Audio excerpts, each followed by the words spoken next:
Everyday Africa presents the large and small moments of life through the lens of 30 photographers. It started as an Instagram feed by two Americans, and now it belongs to a community of Africans across the continent. In March of 2012, I was traveling with Austin Merrill, who's a writer. I'm a photojournalist primarily.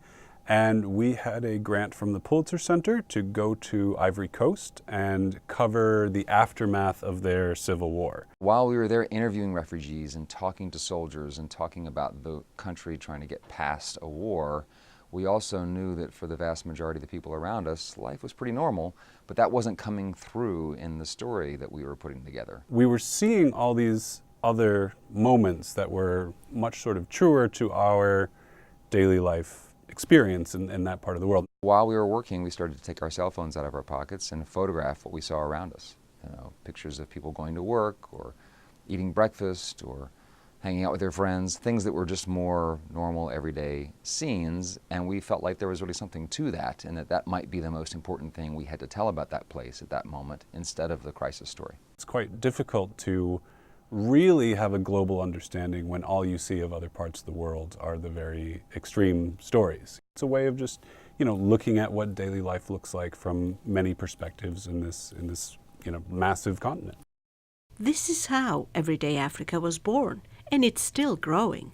It has over 360,000 followers on Instagram and a very active and engaged community of photographers repicturing the continent.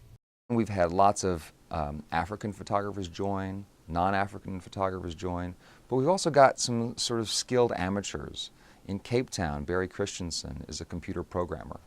Mahmoud Khattab in Cairo is just finished medical school. I think that there's something about that mix of people that strengthens the community and that makes the work better.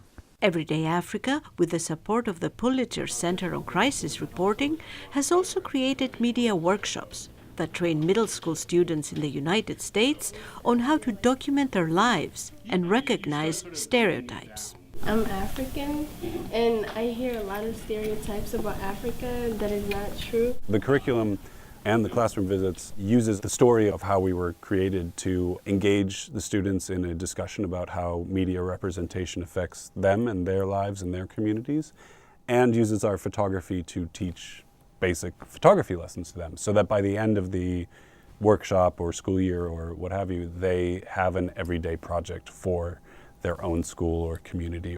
But what's in focus in this picture? What's like sharply? Their dream is for Instagram communities to be formed all over the world, documenting their everyday life. How about an everyday Asia, an everyday Greece, or an everyday Afghanistan? The publishing of the book, which is beautifully done, gives them the opportunity to access a different audience and to show an underrepresented side of African life to the world. Zoe Leoudaki, VOA News, Washington.